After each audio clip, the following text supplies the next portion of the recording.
Alhamdulillah, alhamdulillahilladzi ahyana ba'dama amatana wa ilaihin nusur. Asyhadu an la ilaha illallah wahdahu la syarikalah wa asyhadu anna Muhammadan abduhu wa rasuluh arsalahu la nabiyya ba'dahu ila yaumil qiyamah. Ya ayyuhal hadirun ittaqullaha haqqa tuqatih wa la tamutunna illa wa antum muslimun. Qala rabbi shrah li sadri wa yassir li amri wahlul 'uqdatam min lisani yafqahu qawli subhanaka la ilma lana illa ma 'allamtana innaka antal alimul hakim. Wala haula wala quwwata illa billahil aliyyil azim. Hadratul mukarramun, para alimil ulama, para juama wabil khusus imam masjid yang saya hormati, mudah-mudahan moga Allah dimuliakan dan kita doakan imam masjid besar kita, mudah-mudahan oleh Allah Subhanahu wa taala dipanjangkan umurnya yang berkah, amin. Ditambah-tambah ilmunya yang bermanfaat, amin. Ditambah-tambah milik rizkinya, amin.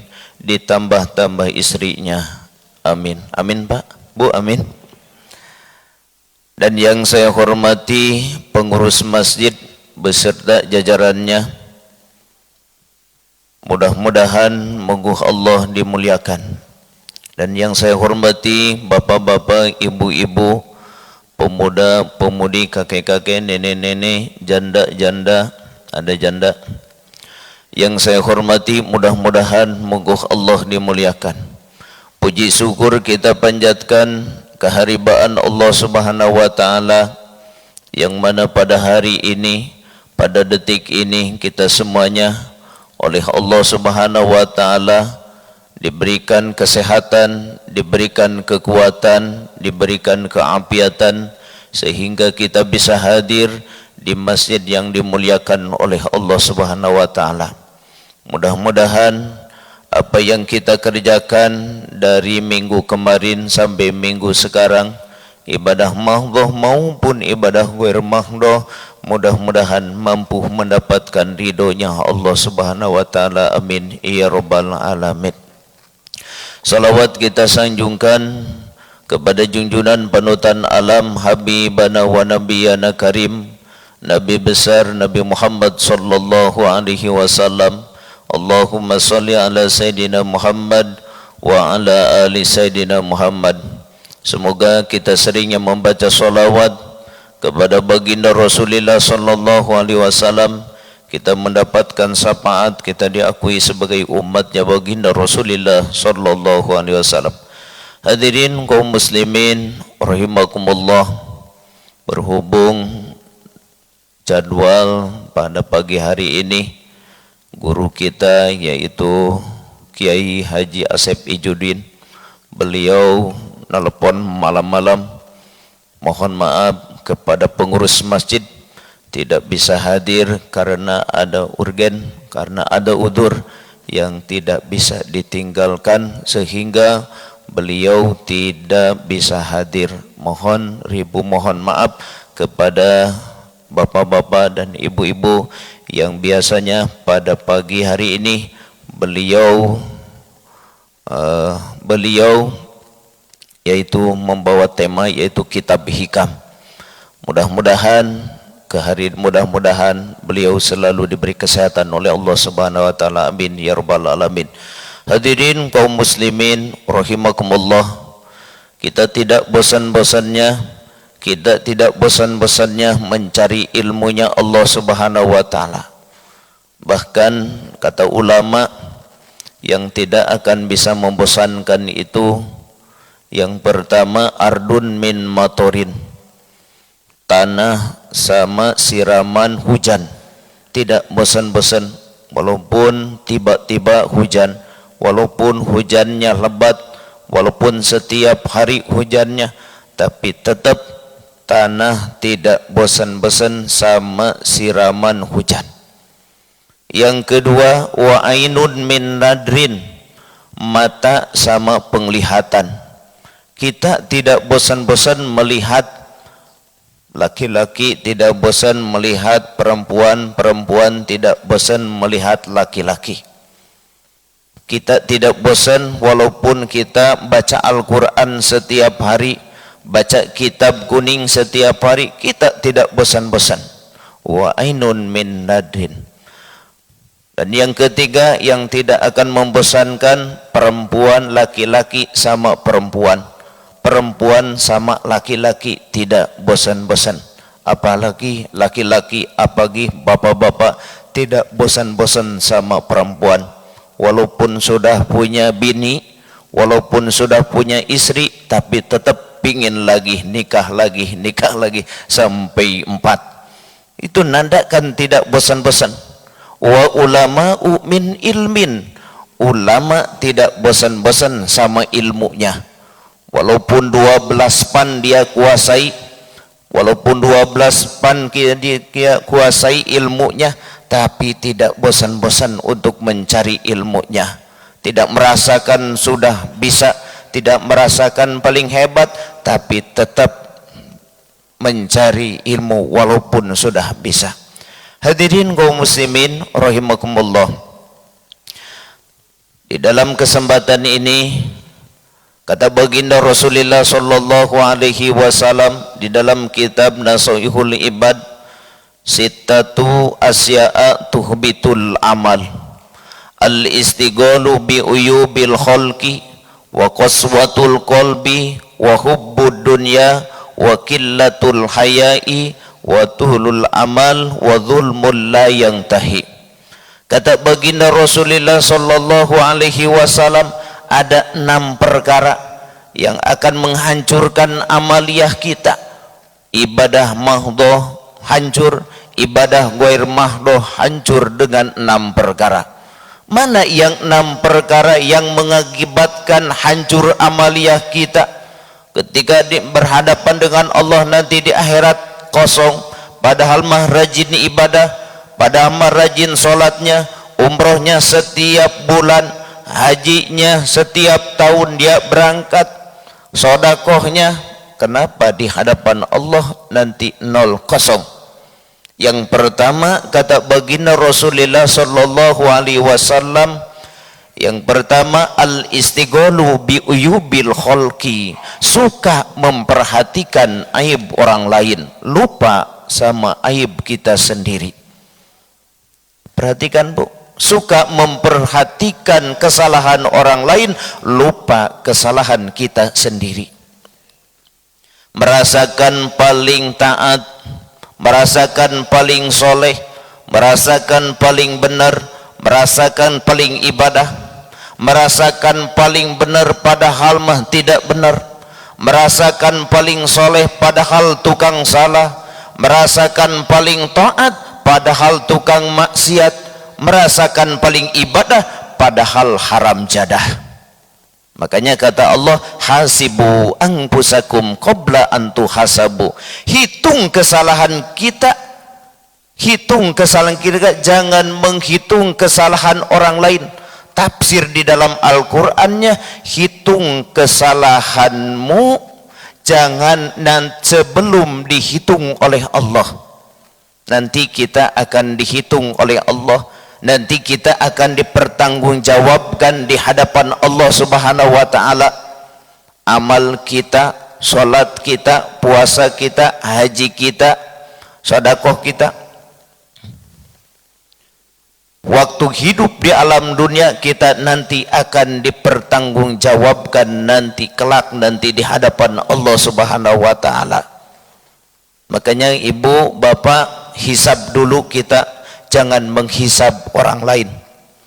Makanya ketika kita berwudu, membasuhi tangan kanan, kita suka memohon kepada Allah, Allahumma a'tini kitabi biyamini wa hasibni hisaban yasira. Ini memohon kepada Allah, ya Allah berikanlah buku catatan waktu hidup di alam dunia dari tangan kanan. ketika kita diberikan oleh Allah buku catatan waktu hidup di alam dunia dari tangan kanan, niscaya kita termasuk orang yang soleh, termasuk orang yang soleha, termasuk orang yang ikhlas di dalam mengerjakan amal ibadah kepada Allah. Wa hasibni hisaban yasira, kita suka memohon kepada Allah ketika kita membasuhi tangan kanan, hisablah kita. Kenapa kita harus menghisab diri kita sendiri? Supaya apa? Hisaban yasira, supaya nanti kita mendapatkan hisaban yang mudah, hisaban yang paling sedikit di hadapan Allah Subhanahu wa taala. Makanya wasiat Rasulullah sallallahu alaihi wasallam kepada anaknya Siti Fatimah, wahai Fatimah anakku, jangan kau meninggal dunia keadaan lagi kaya, tapi harus keadaan lagi fakir. Harus keadaan lagi fakir. Supaya apa? Supaya nanti tidak berat ketika dihisab oleh Allah Subhanahu wa taala. Makanya hisab dulu kita sendiri, Bu. Jangan menghisab orang lain. Bahkan ketika kita membasuhi tangan kiri, kita suka memohon kepada Allah, Allahumma la tu'tini kitabi bisimali wala miwarai dohri. Ini memohon kepada Allah, ya Allah, jangan berikan buku catatan waktu hidup di alam dunia dari tangan kiri. Kalau kita diberikan oleh Allah buku catatan waktu hidup di alam dunia dari tangan kiri, niscaya termasuk orang yang salah, termasuk orang yang tidak diridhoi oleh Allah Subhanahu wa taala, termasuk ketika kelak nanti kita termasuk meninggal membawa dosa. Makanya kita hisab dulu sendiri. Apalagi ketika kita diberikan dari belakang, naudzubillah summa naudzubillah. Tapi kita memohon kepada Allah supaya buku tulisan catatan waktu hidup di alam dunia dari tangan kanan. Hadirin kaum muslimin rahimakumullah, jangan merasakan paling pintar, jangan merasakan paling ibadah. Ibu, bapak, al-istighalu bi uyubil khalqi, jangan terlalu mengoreksi aib orang lain. Biasanya tai mata di diri orang lain suka kelihatan, di diri sendiri jarang kelihatan. Kalau bahasa Sundanya cileh, Pak, tahu cileh? Ada orang Sunda di sini. Cileh kecil-kecil jegeleh. Cileh, tai mata di diri orang lain suka kelihatan, tapi tai mata di diri kita sendiri jarang kelihatan. Makanya jangan merasakan paling soleh padahal mah tukang salah, merasakan paling taat padahal mah tukang maksiat, merasakan paling pinter padahal mah kabelinger, merasakan paling ibadah padahal mah haram jadah.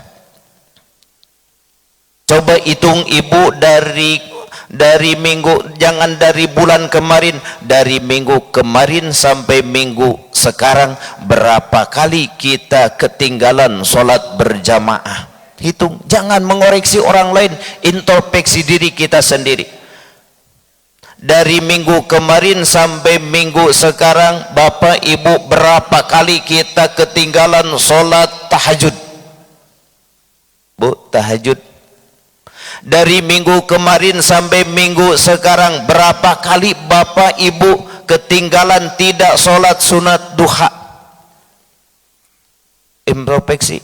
Dari minggu kemarin sampai minggu sekarang, berapa kali kita tidak melaksanakan sholat qobliyah ba'diyah dan tidak bisa melaksanakan sholat witir malam? Introspeksi. Kita banyak ibadah, banyak haram jadah. Kita di alam dunia bukan untuk mengoreksi orang lain, tapi untuk ibadah kepada Allah Subhanahu wa taala. Bahkan bapak ibu, kalau kita cerita sikabayan, tahu sikabayan? Bahasa Indonesia, bahasa Sunda nih. Sikabayan itu ketika ditanya sama mertuanya, kabayan untuk apa cangkul? Untuk gali lombang. Untuk apa lombang kabayan? Untuk nanam pohon pisang. Kenapa ditanam? Supaya untuk apa pisang? Untuk dimakan. Kenapa dimakan kabayan? Untuk apa? Supaya ada tenaga. Untuk apa kabayan tenaganya? Untuk gali lombang lagi. Kalau menceritakan si kabayan sampai Isra nggak akan selesai-selesai. Muter-muter ibu. Kita diciptakan oleh Allah, kita makan. Supaya apa? Supaya ada tenaga. Untuk apa tenaga itu? Untuk melaksanakan ibadah kepada Allah Subhanahu wa taala. Hadirin kaum muslimin rahimakumullah. Yang kedua, kata baginda Rasulullah sallallahu alaihi wasallam, yang akan menghancurkan amaliyah kita, wa qaswatul qalbi, keras hati Pak. Keras hati, kalau batu, sekeras-kerasnya batu, kalau dipukul jadi 3, jadi 4, bahkan jadi banyak. Tapi kalau manusia sudah keras hati, susah obatnya bu. Pak Ustadz ngomong apa tadi? Amaluna amalukum. Amalku, amalmu untukmu. Jangan ngomong-ngomong. Masa Allah keras hati ibu. Masalah orang yang keras hati susah obatnya. Jangan kumaha kita. Bahkan ketika kita sakit dibawa ke dokter. Dokter itu siapa? Orang lain. Jangan merasakan paling hebat.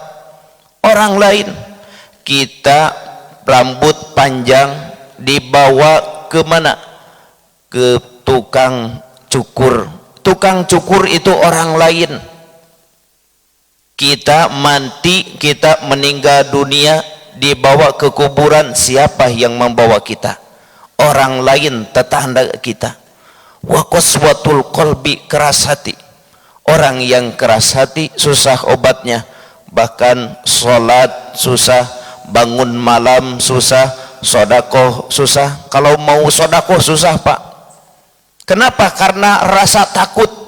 Karena saya kalau impak, kalau sodakoh, nanti hartaku akan habis. Tidak ada keterangannya, tidak ada hadisnya orang yang suka impak ke masjid, menyantuni anak yatim, bangkrut usahanya. Tidak ada keterangannya. Banyak yang ketakutan ibu. Banyak yang ketakutan. Banyak. Kenapa? Akibat apa? Akibat wa qaswatul qalbi, keras hati. Apa obatnya supaya hati kita tenang, supaya hati kita lunak, supaya hati kita tentram? Obatnya bimujalasatil ilmi, harus rajin kumpul mendengarkan tausiah agama. Supaya apa? Supaya hati kita tenang, supaya hati kita tentram. Itu obatnya. Hadirin kaum muslimin rahimakumullah. Yang ketiga, kata baginda Rasulullah sallallahu alaihi wasallam, wa qillatul hayai, sedikit rasa malunya sama Allah Subhanahu wa taala. Itu yang akan mengakibatkan amaliyah kita hancur, amaliyah kita rusak, yaitu sedikit rasa malunya sama Allah Subhanahu wa taala. Bahkan masya Allah ibu bapak, kalau dulu perempuan bapak melihat kiai, melihat ustadz itu kalau enggak pakai kerudung malunya luar biasa.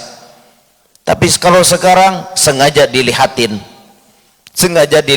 oratnya sama ustadz. Masya Allah, ustadz juga manusia pak. Dilihat dosa, tidak dilihat barangnya bagus, akhirnya melotot aja. Masya Allah, kelihatan.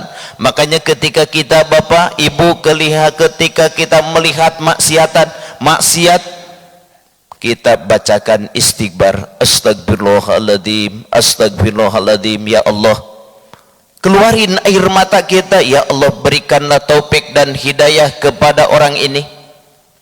Ya Allah, berikanlah taufik hidayah supaya ingat kepadamu, supaya mau ibadah kepadamu, supaya bisa menutupi auratmu. Ya Allah, tetesin air mata. Kita baca istighbarnya, medok astagfirullahaladzim, astagfirullahaladzim, astagfirullahaladzim, bari dilihat. Ustaz ya gitu, bari lihat jangan ya. Istighbar, masya Allah. Wakilatul hayai, sedikit rasa malunya sama Allah Subhanahu Wa Taala. Ibu, bapak, kalau orang Amerika beda sama orang kampung. Orang Amerika bapak pantas kalau dilihatnya, badan tinggi semampai, kulit putih, wajah cantik, alisnya gap, bulan sabit, mata bolat bola pingpong, hidung mancung, bibir merekah merah delima dengan nisip mara bera, raut muka mempesona dengan wadah cempaka yang ada dagu belah bergantung, body badan Meksiko, kakinya juga ping-ping kebo, imit gitar Spanyol. Masya Allah ibu, imit gitar Spanyol. Diikutin sama orang kampung, masya Allah, sudah hitam, jelek, hidup lagi. Wakilatul hayai, sedikit rasa malunya sama Allah Subhanahu Wa Taala. Ketika mendengar suara adzan, bukannya berangkat ke masjid, bukannya berangkat ke masjid, tapi main game, main HP. Itu sedikit rasa malunya sama Allah. Sedikit rasa malunya sama Allah Subhanahu Wa Taala. Ibu, ketika ibu bangun pagi, ibu buka HP atau berangkat ke kamar mandi? Bu, jawab aja bu. Masya Allah, kayaknya HP dulu yang dipegang. Makanya ibu, ketika kita lagi sholat, apalagi di kamar, apalagi di rumah, ibu jauhin HP, jangan dekat-dekat sejadah. Bahkan ketika habis, kalau dekat sejadah ada yang WA, ada yang nelpon, ibu sholatnya nggak akan beres. Jauhin atau kira-kira matiin ibu, matiin. Bahkan ketika habis sholat seharusnya baca istighbar, langsung pegang HP. Makanya hati-hati ibu. Wakilatul hayai, sedikit rasa malunya sama Allah Subhanahu Wa Taala. Yang keempat, kata baginda Rasulullah Sallallahu Alaihi Wasallam, yang mengakibatkan amaliyah kita hancur di hadapan Allah Subhanahu Wa Taala, wa hubbud dunya, terlalu cinta sama dunia, lupa sama akhirat. Kerja dari pagi sampai malam, sehingga bukan gak boleh ibu, boleh, wajib cari rizki, wajib, tapi jangan lupa kepada Allah Subhanahu Wa Taala. Jangan terlalu cinta sehingga mengakibatkan lupa sama Allah, sehingga mengakibatkan lupa solat berjamaah, sehingga lupa witir, sehingga lupa solat tahajud, sehingga lupa solat sunnah duha, solat sunat isyraq yang kita sehari-hari diistiqomahkan. Alhamdulillah, mudah-mudahan jamaah Masjid Al-Munawwarah, saya nggak sekali ngisi ganti Ustaz Asep di sini, mungkin Bapak udah tahu muka saya. Tidak sedikit, alhamdulillah di sini istiqomahkan. Mudah-mudahan ketika sakaratul maut juga kita bisa istiqomah. Kenapa? Karena bagaimana karakter hidup di alam dunia. Di dalam kitab Minhajul Abidin, sakaratul maut itu bagaimana karakternya waktu hidup di alam dunia. Kalau hidup di alam dunianya tukang nyekek botol ibu, tidak sedikit orang yang mati lagi mabuk.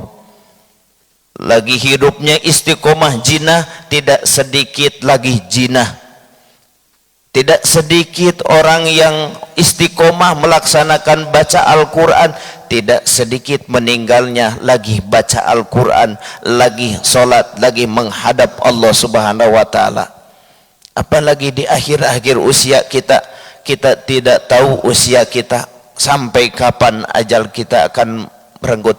Kita lagi diintai, kita lagi diintai sama malaikat Ajrail.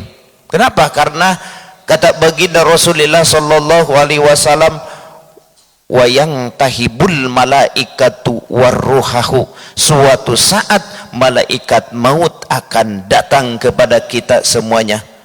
Kita lagi cinta sama dunia, suami lagi cinta sama istri, istri lagi cinta sama suami, keluarga lagi cinta sama anaknya. Mohon maaf, ketika datang malaikat maut tidak akan bisa menahan.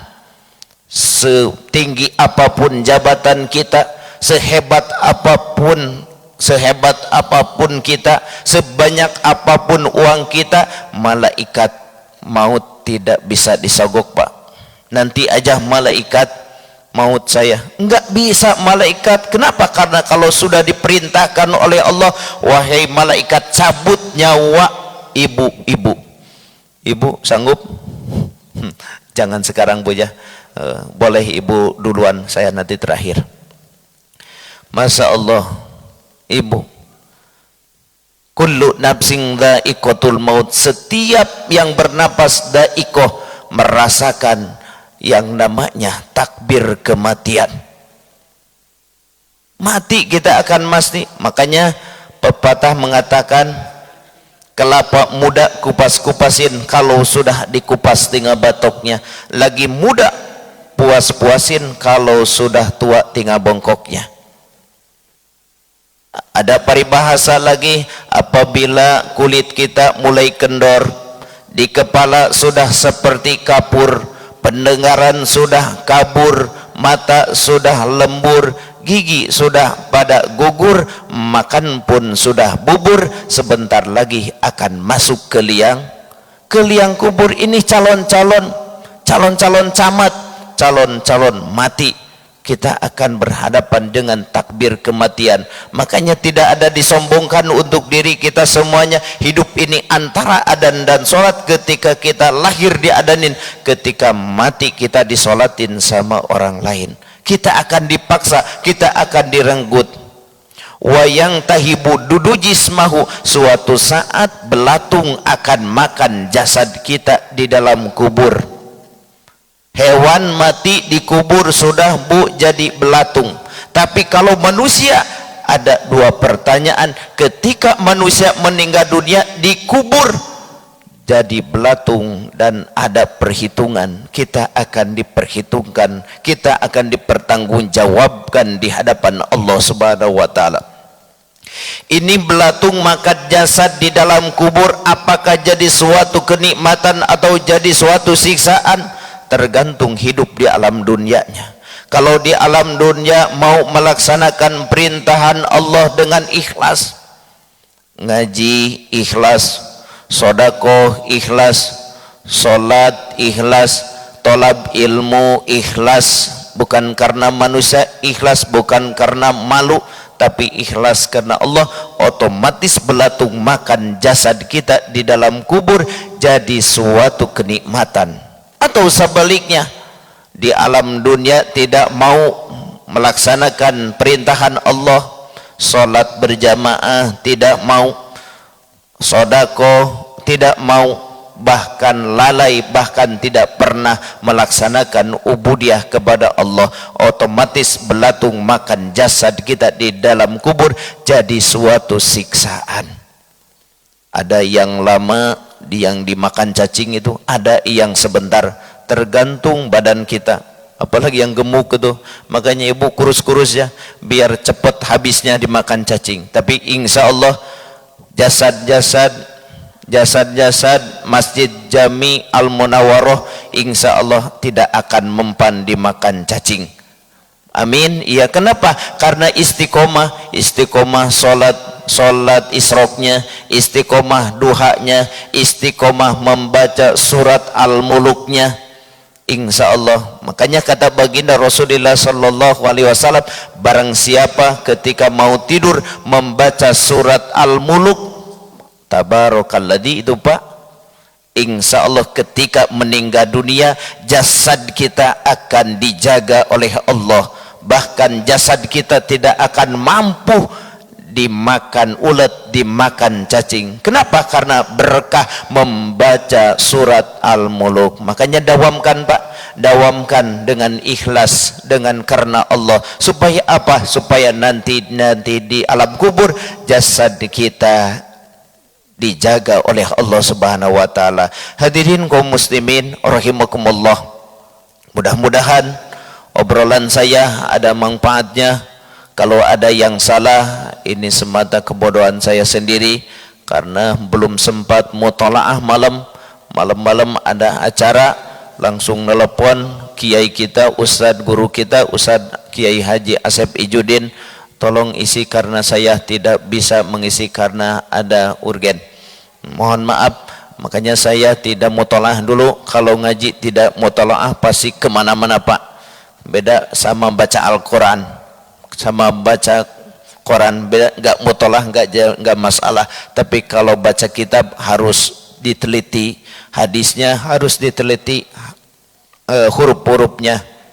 Hadirin kaum muslimin rahimakumullah, kalau ada jarum yang patah jangan ditaruh di dalam laci. Kalau ada perkataanku yang salah, mohon maaf ketua masjid, jangan laporkan saya ke kantor polisi. Wa qad yurja lirjari saifi bur'u wala bur'a lima jarohal lisan. Masih adakah harapan sembuh apabila pedang melukai tubuh kita? Jikalau kita tergores sama golok sama pisau, diobatin bisa sembuh, bisa kering.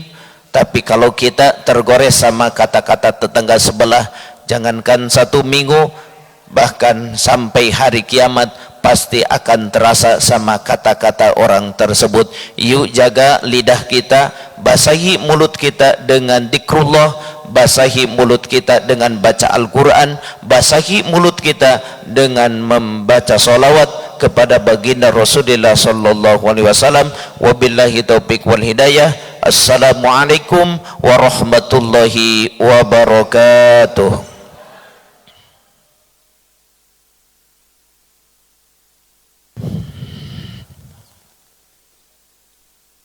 Sallallahu ala Muhammad sallallahu alaihi wasallam. Sallallahu ala Muhammad sallallahu alaihi wasallam. Sallallahu ala Muhammad sallallahu alaihi wasallam. Sallallahu ala Muhammad sallallahu alaihi wasallam. Sallallahu ala Muhammad sallallahu alaihi wasallam. Sallallahu ala Muhammad sallallahu alaihi wasallam. Sallallahu ala Muhammad sallallahu alaihi wasallam. Sallallahu ala Muhammad sallallahu alaihi wasallam. Allahumma salli wa sallim wa barik alaihi wa ala